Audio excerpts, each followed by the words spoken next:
Hello and welcome to another episode of Meet the Creator, a series where I bring on some familiar faces from the gaming sphere to dive into their untold stories. And today we got a special guest who's amassed over 5,000 videos, 10 years on YouTube. He's got 1 million subscribers across multiple YouTube channels. He's the co-founder of AMG and also a member of the Fateless Squad. Welcome, Ash, to the Meet the Creator series. How's it going, bro? YST, I am unworthy of such an introduction. It's a pleasure to be here, man. Yeah, I was there just like looking in the mirror. I was like performing it to myself. Oh, can we get this out there? Ash needs that. But how's it going, man? I love that you have this series, man. This is the type of content that I eat up when you when anybody does stuff like this. I'm a big fan of like kind of mid and long form chats, you know. Yeah, 100%. It's really cool to just like get different people's stories and, what kind of led them to where they are today. And your story, I think, is very inspirational. I'd love to share it with the world here. So, Oh God, man, I think you're overselling it, but thank you. And also, I mean, the big missing piece of the equation, I'm sure I speak for your viewers too, is we would love to flip the tables at some point here, right? Because I hear that you have a pretty compelling story as well. yeah, do you know what? I've actually had some comments in the past about that. They're like, YST, who's going to actually wrap up this series and ask you the questions? So maybe we can sort that out down the line, I guess. Yeah, dude, I would love to be a interviewer, but I would be happy to listen to anybody chat with you about your backstory. Amazing. But yeah, I guess like just to start this off here, of course, we're going to have a bit of generic questions and then we'll get into Sure. some fun ones as well. And we've actually got a section where we've got some community questions. So I did that behind the scenes. Ooh, okay. So do you Cool. just want to I'm ready like for it, man. let the viewers here know, who is Ash? How would you describe yourself, what you do, and all of that good stuff? Oh man, what a question, right? I think that every year that passes by in life, you start to have less of a feel of who you are. At least your identity takes on so many complexities the older you get and the more life experience you have. But who is Ash? I don't know. I mean, people know me online as somebody who talks about mobile games specifically, right? I feel like depending on who you ask, that answer will change. But for me personally, I feel like I'm someone who I'm a deep thinker. I'm somebody who is incredibly passionate about everything that I do, and somebody who has flaws and is always investigating and yearning to understand and learn more in life. Do you know once you actually came into content creation, I guess like start a little bit with what was you doing before you did that and what led you to the decision to go into it? Because you've obviously been doing this for over a decade and not everyone started videos that long ago, right? Yes, I'm an old man, and I started when I was 31, so I'm 41 now, Spoilers. and I started in 2014 posting YouTube videos. Before that, I was I was always someone who kind of I went to college and I got a job at the post office while I was in college. This is back in 2001 to date myself. And I got a job at the post office here in the United States. And at that time I was like, I've made it. What do I need college for? This is more money than I've ever thought I'd be making. Like going from a minimum wage paying job at a pizza place, at the time, to the post office. So I ended up dropping out before I got my degree of college, and I ended up basically all for the next 14 years or so. I worked at the post office. I obviously moved quite a bit up in seniority, and I loved the job so much. Not to take anything away from like the post office job, but it's pretty mindless and mind numbing, I guess, in a lot of ways. But it's also the perfect job because I'm just an audiophile in every sense of the word. I love music. I love podcasts. I love audiobooks. And I was able to essentially get way more of an education than I ever did at college or school. Not even education in a dry sense, but like learn about everything. Because I would read or listen to like 4 or 5 books a week on my mail route, and I just found that doing that and traveling over those 14 years, I mean, it was really a coming of age point in my life, right? I went through some massive losses during that time. I lost my mother, and personal losses. I had an engagement that it ended up not panning out. And I also, like I said, I traveled. I went to Italy and France and London, and I went for the first time. I broadened my worldview a bit, and And then I learned about a lot of things, and I had like a lot of existential things going on as well. Like I said, I'm a very deep thinker, for better and for worse. So I struggled with religion and meaning of life and all the big questions during that time, and also worked my way through all that stuff, in a big way. Mhm. So that's what I did. I short answer, delivered mail. Long answer, it was definitely a transition period of my life for a future that I could never have dreamed possible in terms of where I am now. Yeah, 100%. I appreciate you sharing that, and also sorry for your loss. No, thanks. So was becoming a creator something that you always wanted to do? Or did you have like another dream growing up? Like, was it like after post office or whatever that may be, like, grinding it out? Was it something that you always wanted to do if this didn't plan out, I guess? Nah, man. I mean, I'm not about I'm a bit of a Luddite in a way. I mean, for someone who works in kind of tech adjacent world, I'm also not like super tech savvy, nor have I ever dreamed of a career being, like I was involved in like drama and stuff in high school, right? I was always very interested in the arts, I guess, right? But that being said, so maybe I dabbled with the idea of being an actor or something back in the day, and then now though, no, I never thought I would be a content creator or a YouTuber or anything like that. I barely even knew what YouTube was when I started doing it.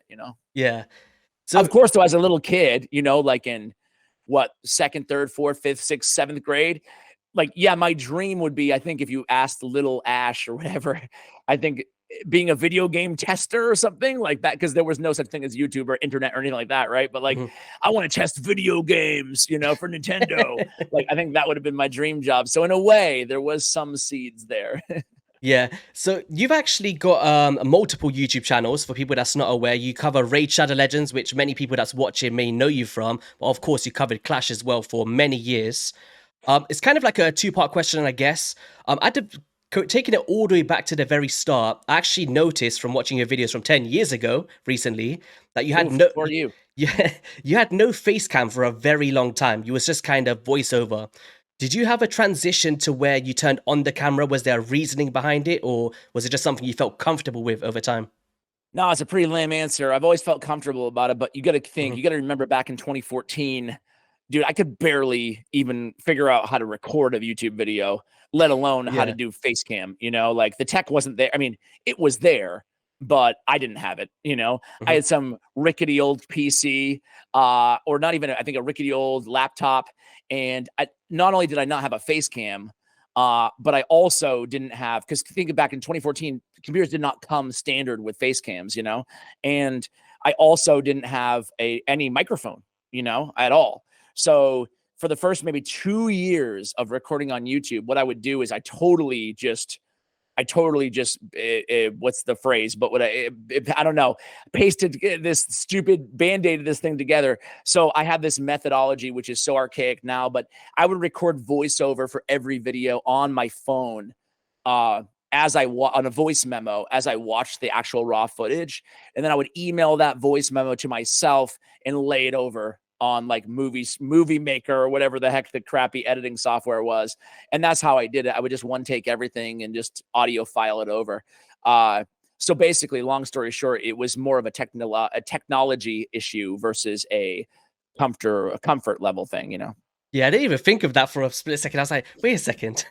Wait, maybe back then it was that hard to maybe Yeah, to I do all mean, of that. maybe I'm just, maybe it was available and it Yeah. was easier than I made it, but that's, for me at least, that's how I did it. Yeah, so fast tracking to now, we'll dive into the Raid Shadow Legends part as well, but on the Clash channel, you've actually changed it for the first time in a decade to now chat with Ash. And I actually wanted to ask about the reasonings behind that transition. Was it something like, is it a game that you might have maybe fell out of love with, or was it just a new direction you wanted to go? What was the reasoning behind chat with Ash? Well, there's so many things that are more important to me in life than video games. So I wanted an outlet to have some of those conversations about other things that I love in life. In addition, like, again, it's not a knock at games at all. Love video games. Some of the most cherished time I have with my son are playing video games, and Mhm. obviously it defines my life in a lot of ways, and it also, at least how other people view me. But personally, as much as I've been a gamer growing up and I've dabbled with like getting hardcore into games, there's just a lot of things that I'm actually more into than games. One of those things is like having in-depth conversations with people who have something to talk about, whether it be a chess grandmaster or like I love to learn from the best at anything in the world, right? Mhm. Uh, I love hearing perspectives on life that are foreign to me otherwise. I love hearing. I just love talking. My editor, for example, who's a big part of my content because it really would suck extra without the editing, I think. But he's from Syria. You never know it because he's so in tune with Western culture, even more than I am, like Mhm. all the memes and stuff that he does. But he's never left. Never left the Middle East. Now he's in Turkey. But long story short is like, I just love talking to him for like hours, and just like the type of questions I ask probably sound incredibly mundane to your normal person. And I wouldn't like upload those conversations. I'd like to have some structure around it. But long story short is I just love learning how people live and what their values are and how they see the world, because I think the more that we can understand from people who are different than us, the better off we are, and we all are because of it. So long story short is, yeah, I changed the channel not because I fell out of love with the game, but frankly, running a company and running 3 YouTube channels or 4 YouTube channels, it just isn't sustainable. So Yeah. it's become more of that was my way of transitioning it from something that was daily covering a game for 10 years to more of a passion thing. When I have the time, I'll do it. Otherwise, it will lie kind of dormant. Oh no, that's amazing to have that kind of direction if that's what you really enjoy. It's kind of the reason why I started something like this as well. I'm really interested in driving those conversations and, just learning about people's journeys and what they've been through and kind of learning from that as well. Um, but Yeah. I guess like leading into the next part here, you actually partnered up with a Fateless to make a new game, right? And I know that this is a new experience for you because you mentioned it on the video on the channel. You've not made a game before. How has that journey been for you, like being a part of that team and that new endeavor that you've been diving into for you? Yeah. So for me, I meet with them once a week, Mhm. talking about, I would say like once a week, and then more infrequently, like from a marketing perspective. But the once a week meetings, we get into everything, like all the things that you think, like it's easy to say I'm making a game, and Mhm. it's much more challenging to say, okay, should we have factions? Should we have affinities? Should we have like every little thing about the game, so I don't want to give anything away from Fateless because I'm not exactly up to date with what they have and have not Yeah. said about things, but uh number one is it's been great. It's been a definitely for me at least a very unique change of pace to my normal day-to-day activities to talk about something like that, to go into a meeting and not have to have like a super specific agenda and big decisions, but rather like everybody giving their feedback in a very collaborative way. It's been great. I think the most of the value that I bring to the Fateless team in terms of the industry will come like more on the marketing side, which will be closer to launch. Mhm. So right now it's just been a fun exploratory creative process of trying to build the game. And I have the easiest job out of everybody, where I just they're like, hey, here's what we've come up with this week. What do you think? And I just Yeah. vomit out my thoughts on a specific idea along with everybody else. So yeah, that's and why did I want to get involved? Because uh, I have this philosophy when it comes to business, frankly. Even though it's a cool thing to do, make a video game, I also look at it as a business decision, because my time is incredibly valuable. I put a big value on it, and I don't want to. I mean, getting involved with a million passion projects is awesome, but then you have to try to pick and choose too.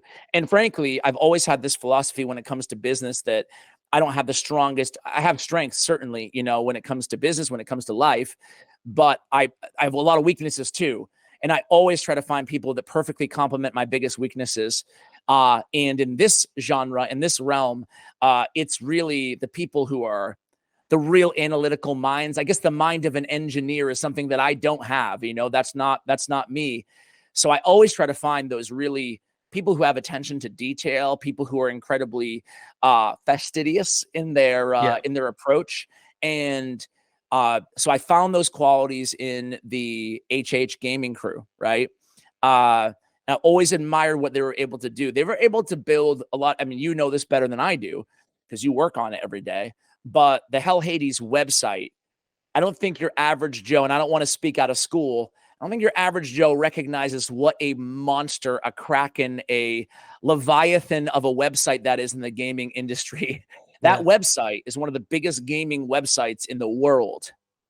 They built that as a team of passionate gamers, you know, as a community, and not with this crack team of like, not to say the developers aren't amazing, they are, but it's not like, it's not some conglomerate by, you know, whatever. I don't want to name a company, but like, it's not like this ByteDance came down and said, here's $1 billion, go build an awesome website and a community. And just in the industry that I live in, where we're talking to those massive companies, the difficulty of just cultivating that sort of community and website is, I think it's fantastic in such a way that I just don't think the average person who goes on there for a tier list or a build or a tool recognizes what they built, you know, Yeah. from not just an economic, but just a powerhouse in the industry and a standard bearer to like every game that comes out, almost, especially in the genre, every RPG game that we work with at AMG comes to us and says, we want something like this. How do we build it? How much is going to cost? You know, and it's like, dude,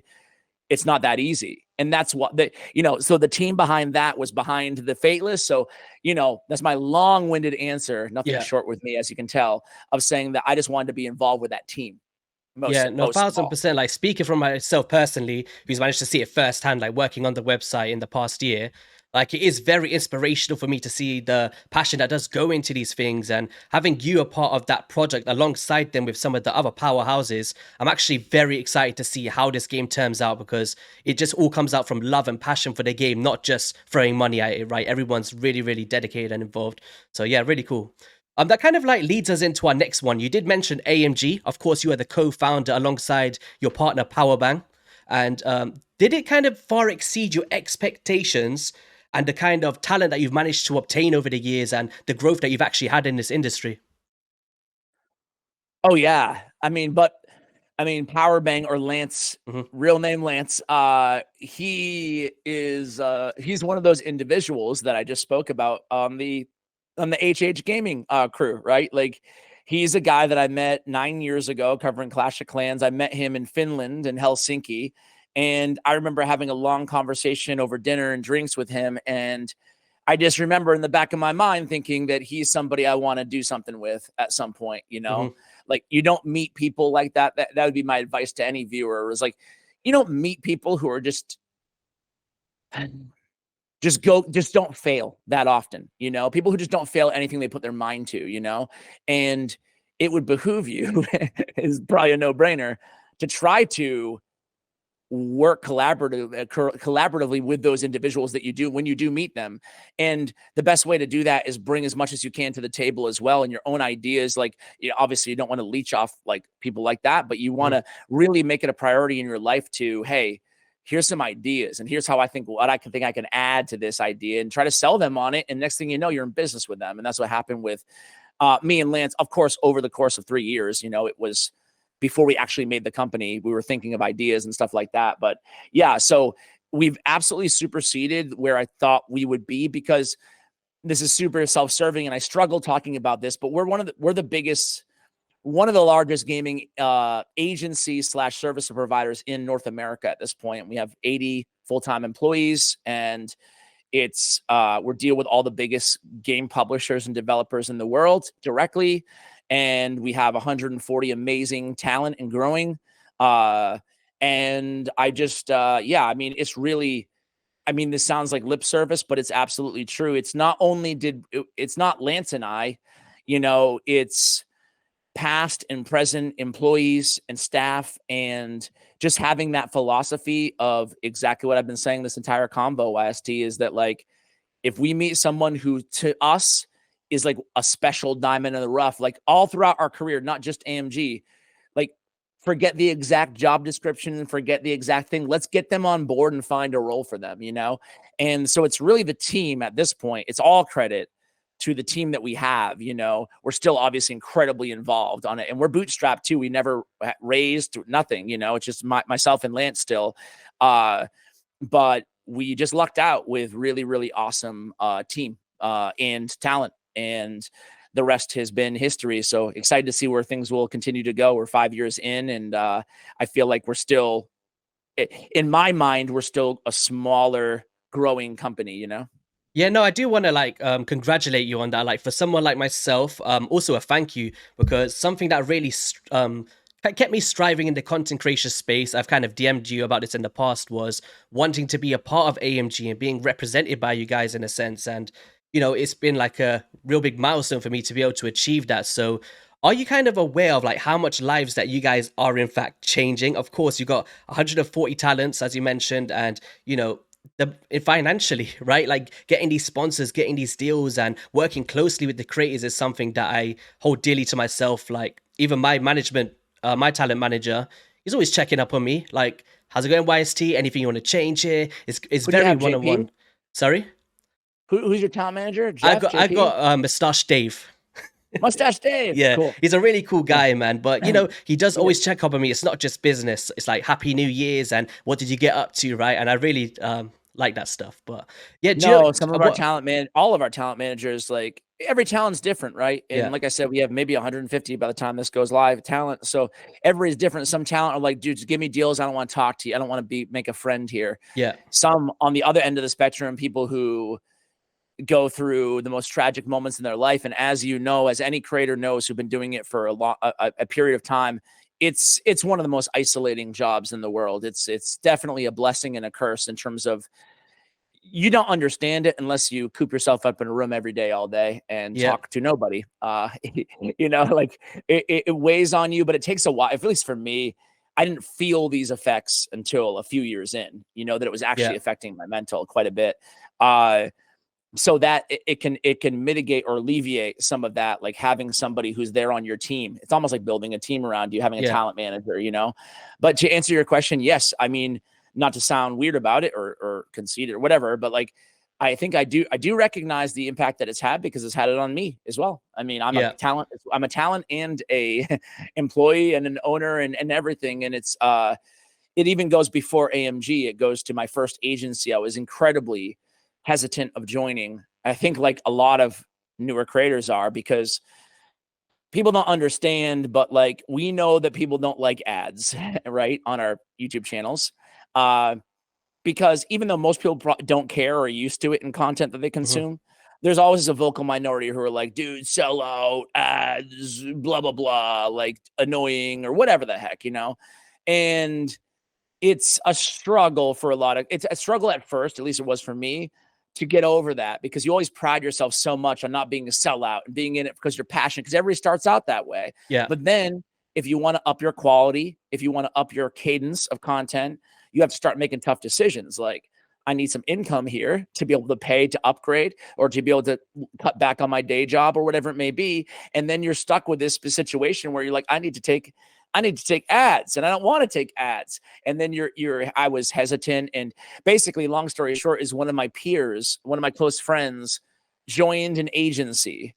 mhm. And I was like, that's not for me, man, but good luck. And then I like the next time we talked, he's like, dude, I just made $10,000 or something. And I'm like, what?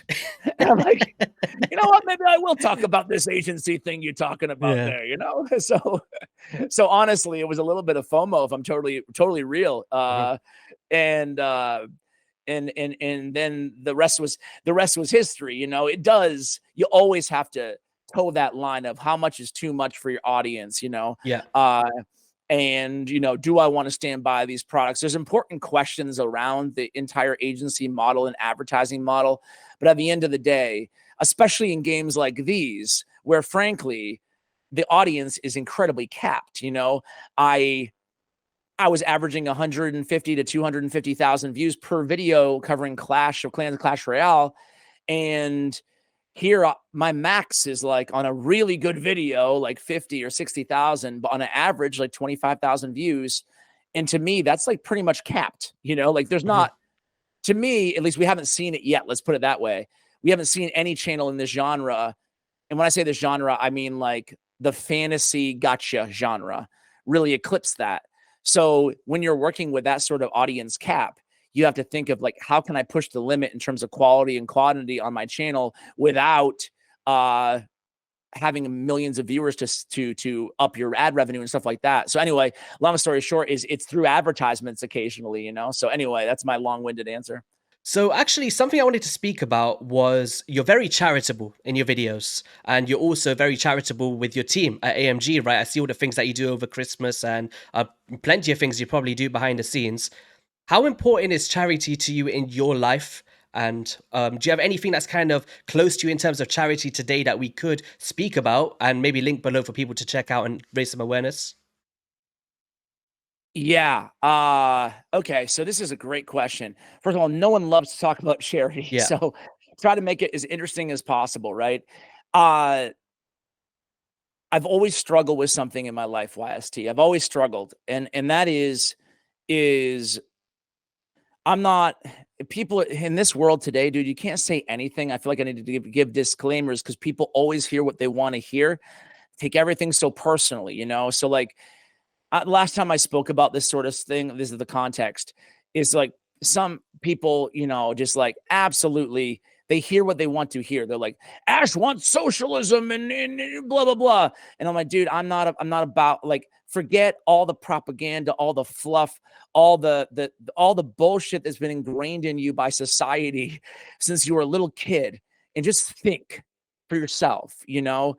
So that's why I say this with this context is I think that if I go, and this is so Peter Singer in 1972, I disagree with a lot of things that Peter Singer has said. He's a philosopher and a bunch of Mhm. scientists, right? But basically, I disagree with a lot of things that he said. But one of his most compelling arguments is, I forgot the exact name of the paper, but you guys can look it up. Peter Singer altruism or something like that. I read a book or a podcast, like a long form multi-hour podcast with him about 20 or 30 years ago. And it was about this book that he wrote. And it was basically saying, I have a whole video about it. It's called I Am Evil that's the name of the video on my Chat with Ash channel, where I really kind of break this whole thing down. Trust me, I'm getting to the answer. It's taking a while, but I'm going to get there. And basically I'm just speaking for myself here. He, in this interview, in this book, in this paper, he gives a proposition and or something to think about. And basically the thesis is, if you are not, every time you make a decision to buy something in life that you don't need. So I don't know, I've got a bunch of jackets, I've got a bunch of hoodies, but I want to buy a really nice, you know, $200 Obey hoodie or something. I don't know, Mhm. whatever. When you're making that decision, not only is it is it a bad choice ethically, but it's also an evil and wrong choice. It's a very aggressive stance, which I liked because I like provocative things. It makes me think, right? I like to be challenged on norms. So even if I disagree, I really like that sort of. I like a provocative approach to an argument. So anyway, so I'm like, okay, what you got for me here, man? And essentially it's the kid in the drowning water example, YST, where like if there's a kid drowning in water when you're going on a walk, right, in the middle of nowhere in the backwoods, right, and you see a kid drowning in water, but you have these brand new whatever $300 shoes on that you absolutely love, and you know they're going to be ruined, there's mud and it's all a mess, to save the kid's life. Do you go save the kid's life? Obviously everybody says yes, you know. Yeah. uh and really that's the you know, take away proximity, which really shouldn't be an ethical factor, because it's not a if or them. It's not like we're talking about, oh, one kid's next to you dying and one kid's a million miles away dying. We're talking about it's your shoes or a kid dying. The kid dying always is the right answer, right? Yeah. So his example, and this is what kind of brought me to my very first charitable partner. His example was against malaria. Malaria, I say it all the time, but malaria kills 600,000 people a year, and 75% of them are children under 5. It's a preventable disease. As a matter of fact, you can get like 75% improval in death rates just by equipping an entire village in sub-Saharan Africa with insecticide mosquito nets. These nets cost $2, okay? So he basically comes full circle and he says, if you buy a stuff for yourself, a watch or whatever, you're basically making now that you have this knowledge that you can save a child's life or have a massive impact. You can say the same thing about like clean water in areas. It's not just mosquito nets, right? You're making a cognitive decision to not do that and do this for yourself instead, which you don't really need. And you know what? I think there's all sorts of gray area and all sorts of nuances in this conversation, in this argument. But I think the overall point did really land with me. Here I am 25 years later talking about it, it really resonated with me. It's just like, obviously I'm not, by the way, full disclosure, I absolutely spend money on things that are crazy, like, like a fancy expensive dinner once in a while with a girlfriend, or buying my kid more toys than he needs, buying a new video game, buying a shard opening. I spend all kinds of, I'm not saying I live that life. I don't. I'm just saying that it really, through wanting to just leave the campsite rule, wanting to leave the world in a better place than I found it, it really makes all the sense in the world that like I have to, even as uncomfortable as it is, because everything in society tells you do not give away your money, massive emotional connection with money. I think it's the right thing to do. Yeah, no, it is very admirable. And even for someone like myself, it does kind of make me consider sometimes, to be more charitable where I can in life and all of that good stuff. So it is People actually say you should give like 10% to charity, but according to Peter Singer's argument, and again, I'm not agreeing, I'm just saying, you should give 80%. Whatever you can afford, you should give to charity, according to him, and it's unethical and it's wrong and it's evil not to. And I think, again, it's provocative language, and I'm not calling everybody evil or anything, but I'm just saying, when you really break it down, you really think about it, it's a compelling argument. And yeah, I mean, I think that, at least for me, it got me to go from giving a few $100s a year to charity, maybe, to at least a healthy percentage of my income, like nowhere near 50% of it or anything like that, but, whatever, like more than 20%, like somewhere I'm uncomfortably charitable, but I think it's the right thing to do. I'm not telling anybody else what to do, but I think that like maybe the story of what led me to charitable causes will resonate with other people out there. That's kind of why I talk about it, so yeah. And then in terms of the charities, my other charity of choice, we talked about against malaria, 100% of the money goes directly to the mosquito nets there. So and they just signed a big deal with Congo. I think like something, I forgot the number, but millions of nets over the next 2 years that will have a massive impact. And I think part of it's becoming a parent too. I know you're a parent, YST, but like once you become a parent, or maybe some people before they become a parent, people who have a level of empathy that I do not possess, I can't tolerate an innocent child being harmed. Can't tolerate it, man. Can't tolerate it.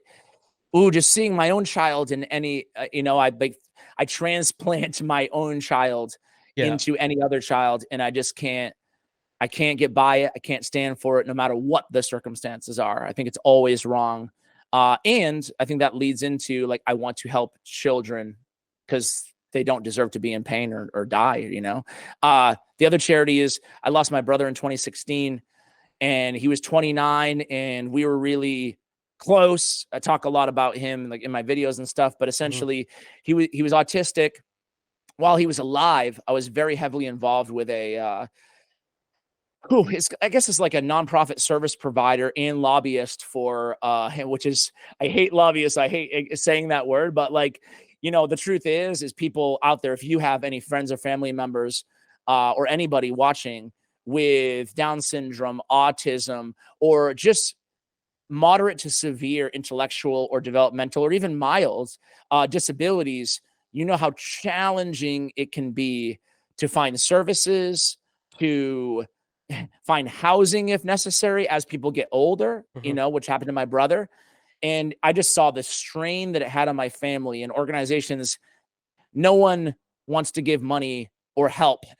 Like, people abstractly want to help people who are less but it's so, to me, at least in my purview, in my experience, it's tough to get money, to get support for families who can't afford to house an adult with behavioral issues or whatever it may be. There's so many things. Anyway, so the ARC, I was on the board of directors before YouTube, in the Massachusetts chapter where I live. Since then, I've had to step down, but I'm still incredibly close to the ARC, specifically in my state, but they're multinational. They have chapters all over the United States, North America, Canada. They might even be in Europe a bit. So anyway, that's my other charity of choice. So that's when I pick my own selfish charities, it's usually those two. Yeah, I'll leave those in the description below, guys, and I appreciate you sharing that story. Of something that you probably didn't know as well is my younger brother also has autism. It's something I've never spoken about, so I do really I had resonate no with that idea. story. Yeah, but thanks for So sharing that. I'm sure, I mean, every story is incredibly different. Excuse me. Every experience is incredibly different, but I'm sure I feel like family members of people who really struggle with intellectual developmental disabilities, I feel like we know in a way that no one else can know what the challenges and the joy that come in with that. It's a lot. Yeah. So I wanted to lead into one more personal thing, I guess, before we got a few fun questions to wrap up. Sure. Fatherhood. I know that you love your little kiddo. You're always out exploring the world. I see it on the socials. How much has fatherhood affected you in your life? Like whether that be content creation, your personal life, just your aspect on life as well. Do you want to speak to us a little bit about that?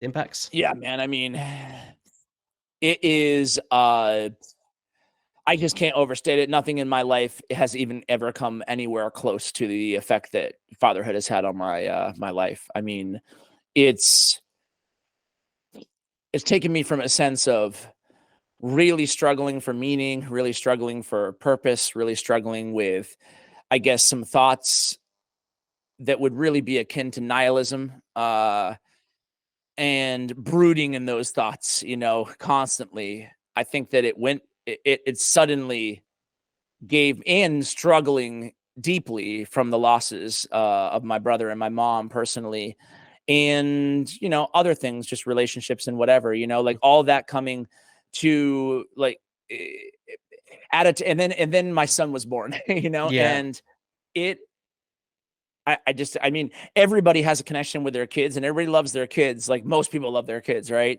But it's he's just my world, man. He's just my world. And maybe it's even an unhealthy level, but I look at him and I see all the innocence, the intelligence, creativity, the love, and I just want to be everything for him, man. Like, Yeah. it makes me emotional just talking about it, but I just want to be everything for him. I want the best so badly. I'm sure you can relate as a parent, and it's almost, you love them so much it just hurts. And I've never experienced anything like that until him. Yeah. So yeah, I mean, I don't know what to say. It just, on every single level, it's changed everything about me. Yeah, no, I love the way that you speak about your son and your relationship and your stories, and I love to hear about them, all of your adventures together and stuff. It's really cool to see. So, all right, Thanks, man. let's go into a bit of a fun part now. A few Let's questions do it. here. All right, for someone that's been in this game for 10 years, what's your most memorable gaming event that you've ever attended?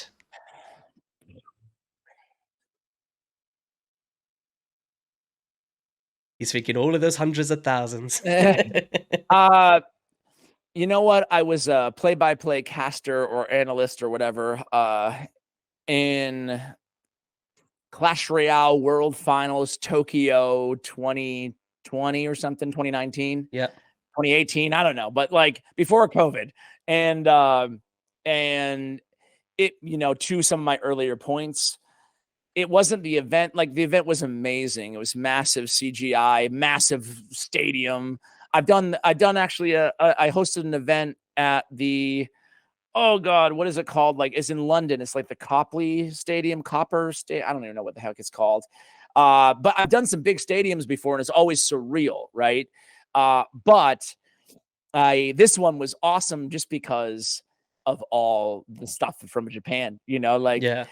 again, it's, the events are awesome, and I love, but I don't just personally, I'm not like a hater of gaming or anything like Yeah. that, but like, it, I'm not all about the, like, watching people play video games in a stadium. It's just not for me. I love it, and like I deal with it every day, so I almost feel guilty saying that. But like, I remember the relationships, I remember the conversations, I remember the feel, like the the emotions of being in a stadium like that, you know.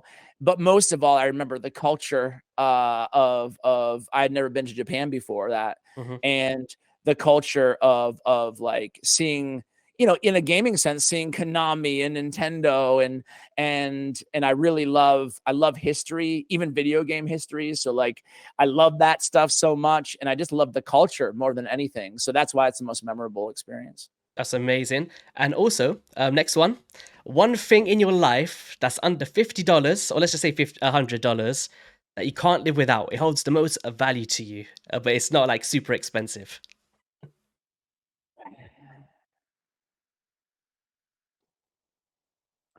Well, including sentimental items or not? Because you know, I have sentiment. I have tons of sentimental items that I feel like Yeah, are sentimental, whatever in. you want to run with, something that's not extremely expensive, but means the most to you.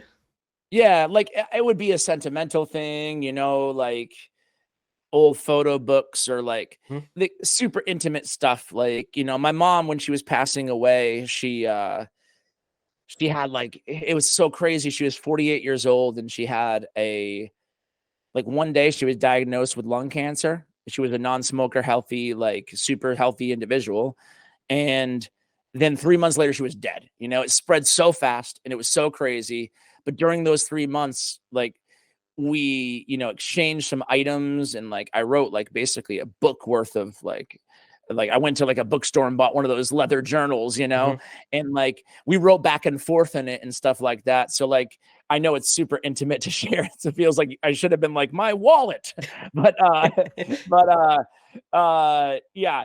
So that would be my so like that journal itself has just such deep I can't even read it. That's deep meaning to me. Mhm. But I guess in a practical sense, now that I say it, I am a fan of the phone case wallet holder. You know, like Oh, wait, there's something I need one of liberating about leaving the those. house, never having to carry anything. Because I have a Yeah. keyless car too, so I don't have to. It's only phone. That's it. You know. Yeah, do you know what? I've been looking around for because I used to have like a big chunky wallet, old school, right? And I was like, I never actually carry any cash, so I might need to invest in something like that. Mm. Well, this is not a hashtag ad, but mine is called Smartish. Smartish, Okay. like smart with an ISH on it, and I'm a massive fan. It's not like big and clunky, but it holds like 3 or 4 debit cards or IDs or whatever in the back, and yeah, definitely cool little purchase. And now, if you lose your phone, you lose your license. Yeah, yeah, true, true, um, true. Lose everything. all right, so I can see there you got a bunch of books behind you. If there was one book in your life that kind of Shoot. maybe the biggest impact, something that maybe your favorite read, is there one book that really stands out to you? If I ask you that question now. Oh my god, dude. I should have like known a question like this might come. But shoot, I love so many damn books, man. I love so many. It depends on the genre. It's gonna be a cop out answer, but like, yeah, there's no book that is like this is the one that everybody should read no matter what. But Mhm. if you ask about a specific genre, I can probably give you Let's just say example. maybe fantasy or sci-fi, maybe one of those two. Okay. It's not necessarily fantasy-ish, but it's Mhm. historical fiction with a medieval vibe, so it's adjacent. Uh, but I love the Pillars of the Earth series by Ken Follett. I'm not sure if you've heard of them, Mhm. but it's 4 books he's written over the course of probably 20 years, and he just came out with the 4th one just now, and it starts in gosh, I'm probably going to butcher it. So apologies to anybody who's more familiar than I am. Clearly, it's been a while, but maybe in the year 600 or so, and it takes basically like a couple generations per book. And it's just an amazingly woven tapestry of all these lives and really experience to my earlier points of like loving different cultures. I also love different time periods. As a matter of fact, like to that end, I read mostly nonfiction. Uh, I do love some particular fictions, but I love what I really love listening to is not to sound so freaking nerdy about it, but I love biographies and I uh love biographies and I love b- b- b- b- b- b- great courses. Have you ever heard of the great courses? I haven't, no. I'll have to Oh my check it God. It's out. like basically Ivy League education, but you just don't get a degree. So yeah, Okay. that's the best way to put it, because essentially it is a not just Ivy League, but it's like one of the world's best professors giving an entire, it's like recording an entire curriculum Mhm. on audiobook, essentially. So you get to hear every lecture that someone would hear if they were graduating from Cambridge or something, you know? Oh, wow. So to me, it's like you get the best teachers in the world for free. I mean, for $10, whatever it costs, you know? So, I mean, I know it's not for everybody, but I think one that I listened to recently is called like The Lives of Ancient People. Living, maybe it's called Living History, Experiencing Great Events of the Ancient and Medieval Worlds Through the Eyes of People. Anyway, I really enjoyed those, but like for just like now that I'm looking at my history here, recently I just read Mayflower Lives. Again, it's all about like the lives of people who are going on pretty incredible adventures. One of my favorite books of all time. And this is so twisted. You're going to be like, dude, Ash is a little bit effed up, man. Ash is a little bit effed up. Two ones, right? I love the history of the mafia, right? Okay. So my favorite mafia book of all time, not even close, is Five Families by Selwyn Robb. Okay. It's like the best, most comprehensive view of the emergence and dominance and fall of the mafia in New York. And then on a little bit of a different note, The Indifferent Stars Above by Daniel James Brown might be my favorite book. It's the story of the Donner Party. You're familiar with the Donner Party, YST? I'm not. Do you know what? I have I to don't. admit, I you've wouldn't expect you to be. yeah, I'm not a massive reader, but I've always wanted to like properly get into it. So hearing these books that you really enjoyed is something, I'll give them a shot, it, maybe. Get me it's into it. it's so individual, you know, like Hmm. some one person's favorite book is not going to, just like a movie, you know. But that being said, that if Different Stars Above, like really quickly, it's about the Donner Party. So it's a really dark story. I love reading survival stories, like the most harrowing experiences possible, and in hearing about like what people went through and how they whatever. Anyway, so the Donner Party was, in here in the United States, we had like the big gold rush. Before that, the big migration to the West, right? Like the Oregon Trail type stuff, where people like initially settled in the East Coast and then went to the West Coast, right? So the Donner Party is this group of, I'm probably going to get the number wrong, but maybe around 60-ish people who left from the East Coast, went to the West Coast, and they essentially they tried a shortcut with their wagons, and they got stuck in the winter in the middle of like the Sierra Nevada, basically. And they had to it's like, I think it's the biggest example in human history of cannibalism. Oh, I don't like it because of the cannibalism. I like it because of, it's like it's humans facing the most extreme circumstances possible, stuck in the winter with nothing to eat in a big group, and what happens to them sociologically, what happens to them psychologically. Like, I'm really fascinated by that stuff. And I know it sounds kind of macabre or whatever, but I really just, it's not the cannibalism, it's the story that really just intrigues me. So Mhm. I think that's the best book. There's quite a few books on the Donner Party. I think that's the best one. There's also a fascinating PBS documentary by Ken Burns on it, if anybody's interested. There you go. You definitely got me interested in now. I'm gonna be messaging you like, I've read it, Ash. I've read it. Let me know what you think. On a more casual level, like for inspiration or whatever, in terms of like less whatever. I'm a fan of, just for like modern biographies, I'm a fan of Total Recall by Arnold Schwarzenegger. I think that Arnold Ooh. Schwarzenegger is truly one of the most incredible guys alive. Like, he has plenty of faults, as we all do. I'm not Mhm. saying he's like my hero or anything. I'm just saying that like he started as this poor kid in Austria and in a farm in the middle of nowhere. And then he's like, I want to move to America. Then he's like, I want to become the best bodybuilder in the world. Then he's like, I want to become a real estate mogul. Then he's like, I want to become a governor. And he just did it all, with nothing. He Mhm. didn't have this rich family or hand-me-downs or anything. It's quite an incredible story. Yeah. Also, forgot the name of it, but Mike Tyson's biography is pretty good too.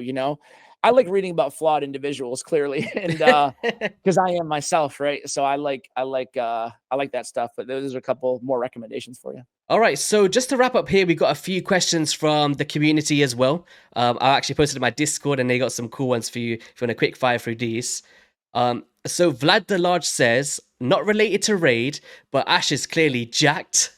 As someone who's first getting into the gym and starting to lift, he's curious on Ash's daily routine and what's your 1 rep max in the gym for bench press.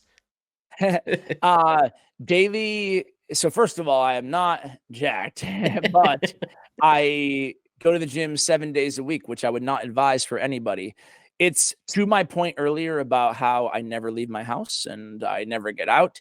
That's really the biggest thing responsible for my mental sanity. Any semblance that's left is going to the gym every morning. So I wake up, I'm a super early riser, get up as early as I possibly can. If I don't have my kiddo, if I have my kiddo, then at 6:30 or whatever, and head to the gym after I drop them off for school or whatever. And my routine, sometimes I'll follow a routine, from like, I have the bodybuilding.com app. So they give all kinds of routines in there. So usually they're like 8-week programs or whatever. So I highly recommend, checking out those. But now I've been doing it, I played some sports in high school and stuff, but I was never like super athletic at all. And it wasn't until around maybe a couple years into the post office that my best friend Dan was like, dude, come to the gym with me. And I'm like, I don't know, man, I'm pretty weak. And I went and I was pretty weak. And then now it's been like 25 years or whatever, that I've been going every day. It's a mental thing for me. It's not at one point, like before I was in my 40s, yeah, and when I was single and in different spot in life, I was like, yeah, I want to look good. But now it's just like, it's more of like, I just want to, it's good to have muscle. It's healthy to have muscle mass, right? And it's also good to exercise and blah, blah, blah. So all that being said, my 1 rep max on bench press, I don't even know what it'd be because frankly, it's not a cop out. Like I have not tried in probably 10 years a 1 rep max, but I would guess, I don't know, like 315. Ooh, 3 pounds. there you go. 1 rep. I think I could probably do it. Definitely 275, but like I usually stop at like 235, 245. Like now that's like I don't do 1 rep, but like that's where I stop. I'm not like You're gonna be super strong. There's a billion. I'm probably in the lowest 25 percentile of strongest people at my gym.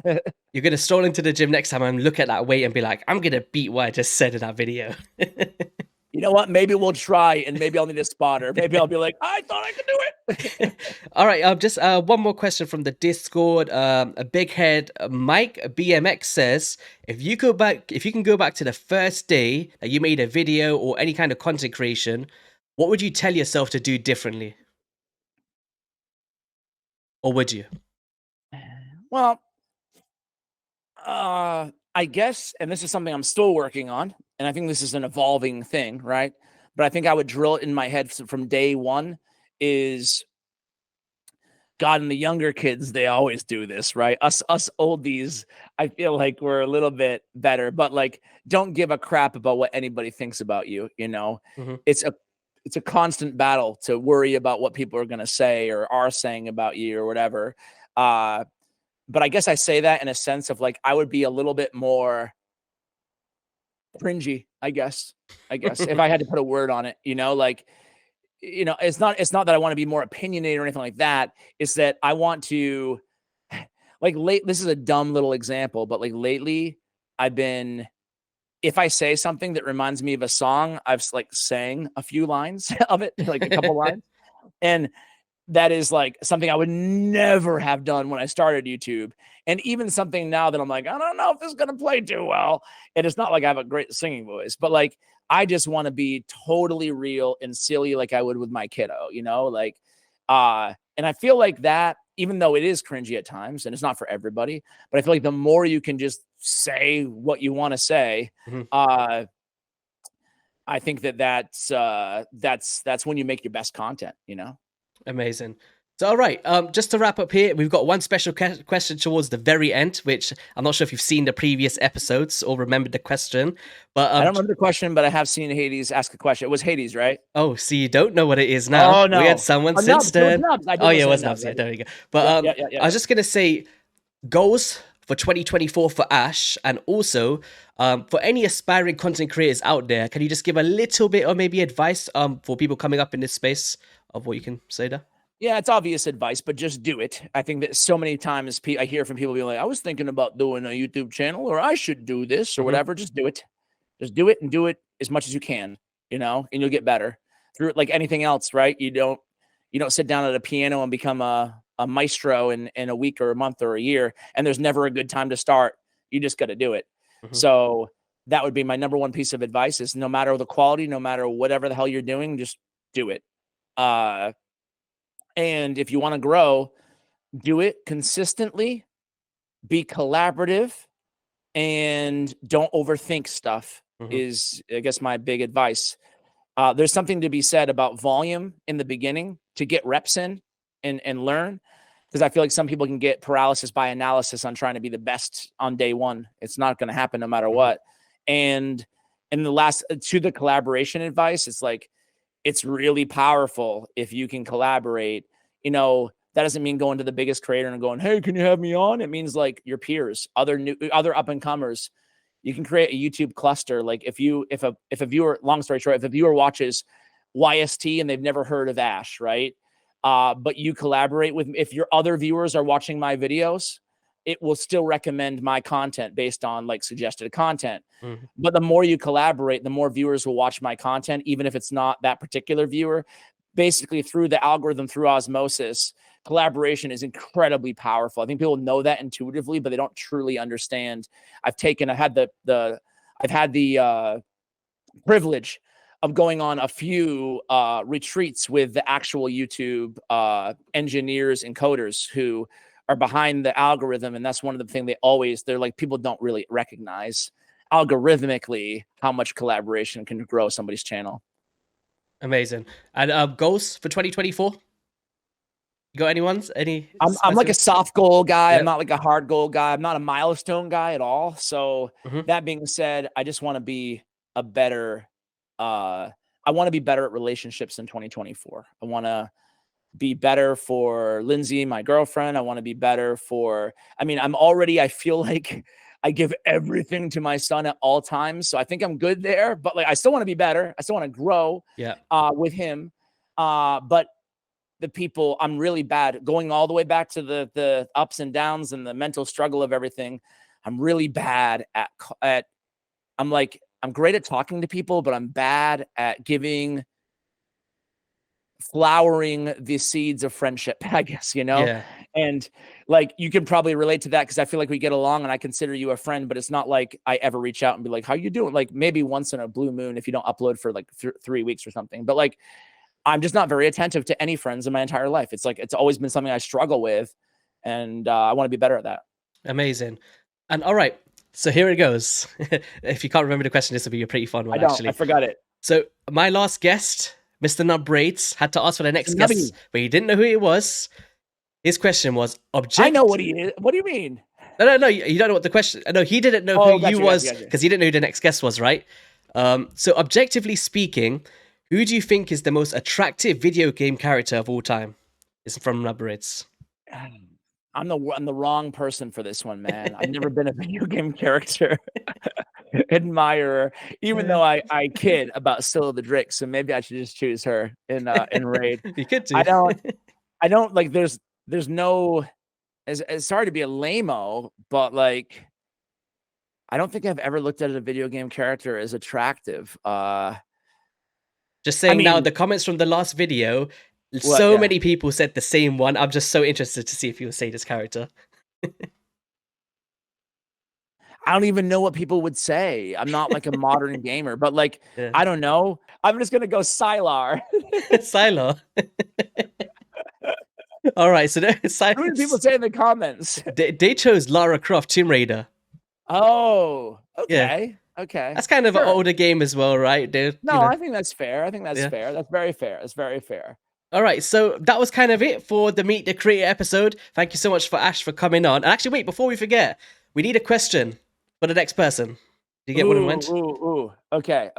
Man, you asked me a lot of good questions. I'm trying to think of one that you didn't ask. I think that purchase under whatever $100 is a good one. Mhm. Let's go with damn, man. I'm really drawing a blank on I want a good question, not just a favorite movie of all time question, you know. But I can't really think of one, so we're gonna have to go with a lame-o instead. Someone gives you $1 billion. What are you doing with it? $1 billion. There we go. That's going to be the question for Not the a next million. We're guest. going with a bill. A bill. That's I crazy. expect a good answer. I don't want just take care of buy my mama a house. I don't want that baloney with $1 billion. You know. But yeah, thank you so much for joining us today for this Yep. episode. I'm very mindful of your time, and I appreciate you taking so much time out of your day to share it with us and your journey and your story. It's been very, very interesting. Anything you want to say here before we sign off? Oh no. Thank you so much for having me, man. Yeah, these long chats I absolutely don't mind because this is what I love doing, man. What I need to do more of. So I really appreciate you having this series, and I appreciate your audience for listening to the very end. So thank you, man. Yeah, for sure. But yeah, guys, if you want to check out on some of the other videos as well, there will be a playlist below to check out with Nub Raids and Hell Hades as well, to check out their untold stories, as well as all of the charities as well that we mentioned earlier in today's video. It'll be in the description and all of Ash's socials. And we'll see you all in a video soon. Peace.